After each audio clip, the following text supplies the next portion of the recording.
Hai, apa kabar semuanya? Semoga kabar Anda baik-baik saja. Terima kasih karena sudah memberikan support dan juga kesetiaan Anda untuk membangun channel Codot Film. Yuk kita lanjutkan alur ceritanya, sambil siapin kopi dan cemilan, setting suara volume full. Gasken. Bertemu. Ekspresi sejumlah besar sesepuh berubah ketika cahaya pelangi menutupi aula. Tubuh mereka tanpa sadar gemetar. Jika mereka tidak memiliki kekuatan yang besar, tekanan dari garis keturunan kemungkinan akan menyebabkan mereka berlutut seperti para penjaga itu. Xunea. Beberapa sesepuh tertawa getir. Siapa lagi di klan Gu selain Sun Er yang memiliki tekanan garis keturunan seperti itu? Sosok cantik perlahan berjalan ke aula besar di bawah mata banyak orang. Cahaya pelangi menyebar dari alisnya. Xunea, zembunuikan dulu Tato Clan. Penatua Tongsun mendesah tanpa daya. Dia melirik ke arah penatua Gushan, yang ekspresinya agak jelek, saat dia berbicara. Setelah mendengar kata-kata penatua Tongshuan, cahaya pelangi yang dipancarkan dari antara alisnya secara bertahap melemah. Dia berjalan ke sisi meja rapat. Beberapa amarah muncul di matanya yang cantik. Dia tahu bahwa orang-orang ini pasti tidak akan menerima Xiaoyan. Meskipun dia telah menunjukkan kekuatan yang sangat besar, orang-orang ini tetap tidak bisa menahannya untuk diam-diam. Sun Er, kamu adalah anggota klan Gu kami. Pikirkan lebih banyak untuk klan Gu saat Anda bertindak. Wajah Gushan tenggelam saat dia mencoba menegurnya. Penatua Gushan, meskipun saya adalah anggota dari klan Gu, ada beberapa hal yang tidak boleh Anda berlebihan. Klan Gu kita telah mendapatkan keuntungan besar dalam hal tempat yang tersedia. Selain itu, tempat untuk klan Xiao selalu diserahkan ke klan Gu kami sejak mereka meninggalkan Central Plains. Dengan kata lain, klan Gu kita telah mendapatkan keuntungan dari bantuan mereka. Sekarang Xiao yang telah tiba di sini setelah banyak kesulitan, tidak hanya Anda tidak berencana untuk mengembalikan tempat itu kepadanya, Anda bahkan berpikir untuk mengecualikannya. Siapapun yang memiliki hati nurani tidak akan melakukan hal seperti itu, kan? Xun Melototi Gushan. Kata-katanya menjadi sangat tegas, menyebabkan wajahnya tenggelam. Dia merasa sulit untuk membalas. Sun Er, tempat ini adalah tempat para sesepuh mendiskusikan berbagai masalah. Anda menerobos di sini telah melanggar aturan. Gu Qian mengerutkan kening saat dia datang dengan jawaban. Elder Gu Qian, apakah Anda lupa tentang otoritas Tato Klan Pelangi? Xun menuntut dingen. Gu Qian kaget saat mendengar ini. Dia segera merasa sedikit pahit. Menurut aturan klan Gu, setiap anggota klan yang memiliki tato klan pelangi akan mampu melampaui sebagian besar tetua dalam hal posisi.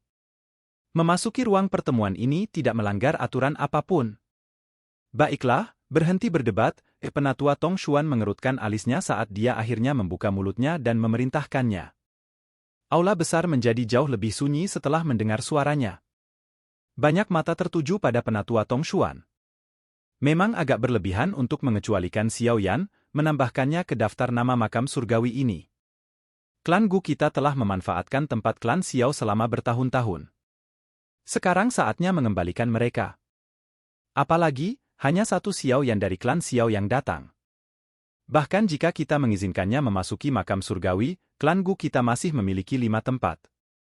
Ini sudah cukup bagus. Setiap orang seharusnya tidak terlalu memikirkannya. Penatua Tongshuan menyilangkan jari-jarinya saat suaranya yang tenang bergema di sekitar aula besar. Gushan dan beberapa sesepuh mengerutkan kening ketika mereka mendengar ini.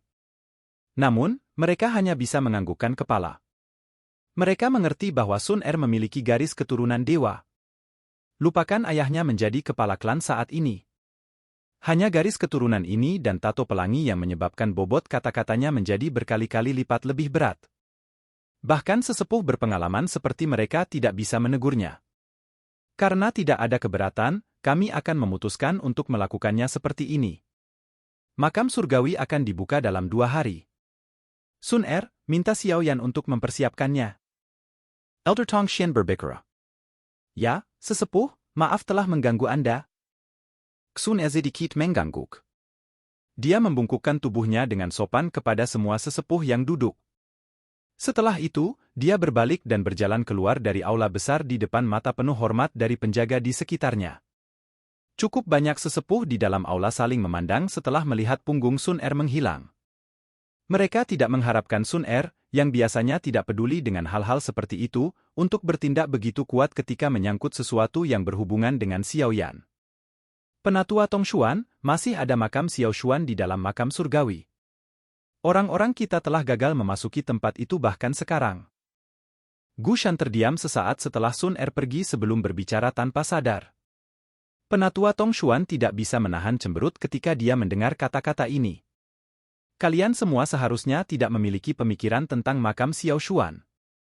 Mengingat kemampuan sucinya saat itu, jika dia tidak ingin orang lain memasuki makamnya, bahkan kepala klan tidak akan memiliki peluang 50% untuk berhasil jika dia mencoba masuk. Oleh karena itu, Anda tidak perlu menyia-nyiakan usaha Anda. Sebuah suara tua tiba-tiba muncul di dalam aula besar sementara penatua Tong Xuan mengerutkan kening. Gu Shan dengan bijak menutup mulutnya saat mendengar suara ini.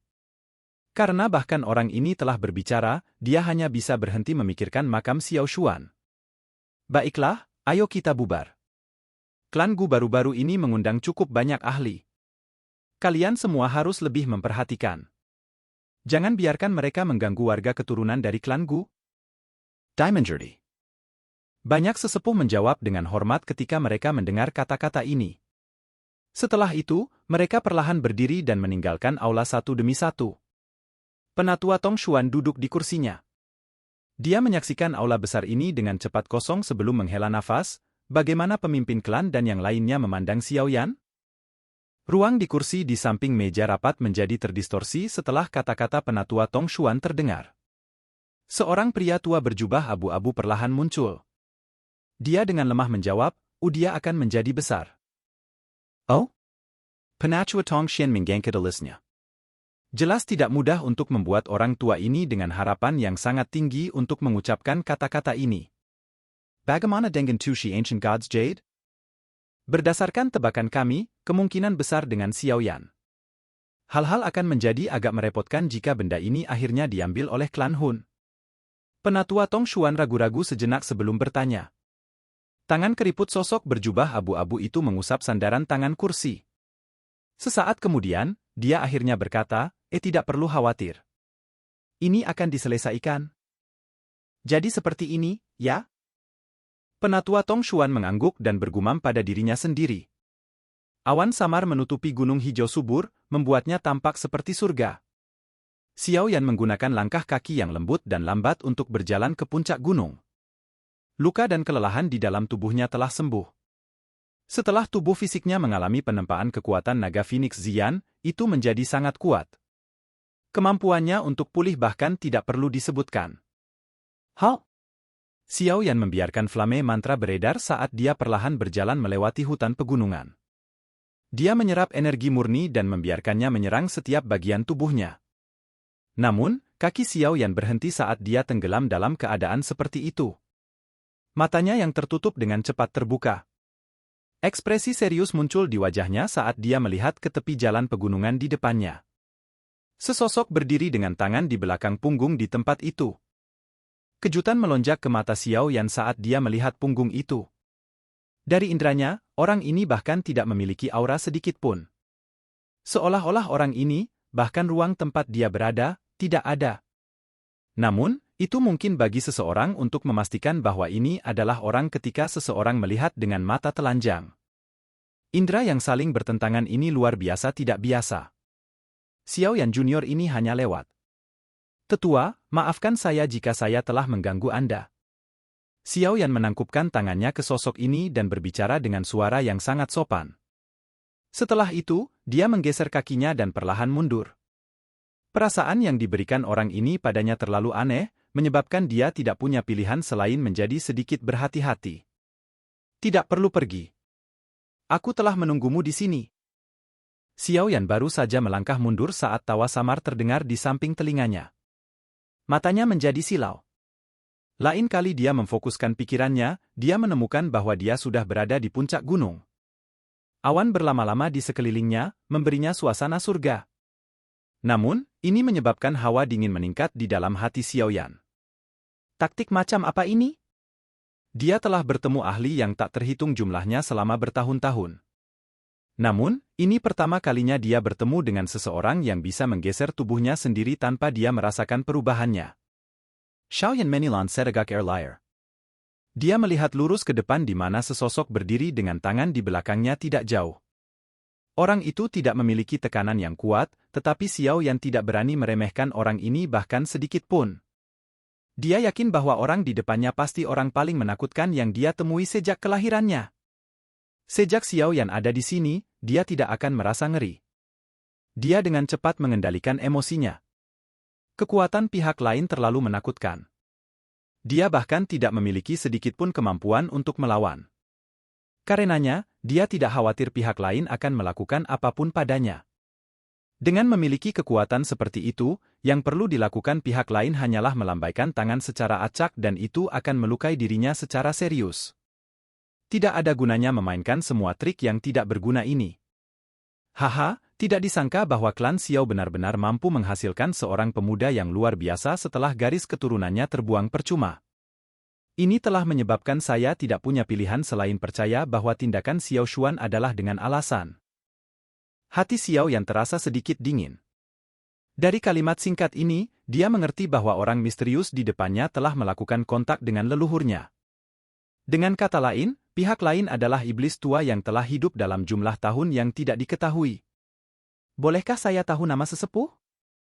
Xiao Yan dengan hormat bertanya. Sosok itu tersenyum tipis saat mendengar pertanyaan Xiao Yan. Setelah itu, dia perlahan berbalik. Orang ini tampaknya berusia sekitar 40 tahun atau lebih. Dia tampak seperti pria paruh baya biasa. Pakaiannya biasa saja dan terbuat dari linen. Senyuman yang muncul di wajahnya menyebabkan seseorang merasa agak damai. Penampilan biasa ini agak berbeda dari apa yang dibayangkan Xiao Yan di dalam hatinya. Sebelum dia bisa pulih dari perbedaan ini, kalimat pria paruh baya berikutnya membuatnya merasa tercengang. Zaya ayak sunea. Ayak sunea. Xiao Yan tidak bisa berkata-kata. Dia telah mendengar Sun Er menyebutkan bahwa ayahnya adalah kepala klan Gu dan keberadaan puncak sejati di dunia ini. Sekarang, keberadaan puncak di benua Douki ini telah muncul di depannya dengan penampilan yang sangat biasa. Silakan pergi ke.